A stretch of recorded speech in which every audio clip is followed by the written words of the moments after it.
Hello friends, তোমরা সবাই কেমন আছো? দেখো আমার শরীরটা এখনও একদম ভালো নেই। 12:30 বাজে, এখনও ঘর মুছিনি গো। আস্তে আস্তে শনিবার বলে বালিশের কভার টভার চেঞ্জ করলাম। প্রত্যেক শনিবারে আমি বিছানা তুলি, তারপরে ঘর মুছলাম। বর্মশাই জল নিয়ে এসেছিলো জানো তো। এই যে ঘর মুছে এই অবস্থা। দেখো পায়রা, শুধু মানুষ নয় গো, পশু পাখিরাও দেখো খাওয়ার জন্য মারপিট করেই চলেছে। ওই জন্যই তো বাচ্চা বলো, কী আর করবো। ঘর মোছা হওয়ার পরে চলে গেলাম স্ট্রেট আমি কোথায় জানো, বাথরুমে স্নান করে জামা কাপড় কাচলাম।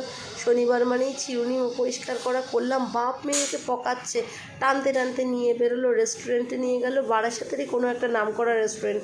বলো দেখি অ্যাম্বিয়েন্স দেখে এটা কোন রেস্টুরেন্ট। যাই হোক, রেস্টুরেন্টে গিয়ে আমরা খাওয়ার অর্ডার দিয়ে তো বসেই রয়েছি। দেখো 2:30 বাজে, দুটোই খাই, এখনও খাওয়ার দেখা নেই। অবশেষে কিন্তু খাওয়ার চলে এসেছে। স্যালাড নিয়েছিলাম, চিকেন চাপ আর তন্দুর রুটি নিয়েছিলাম।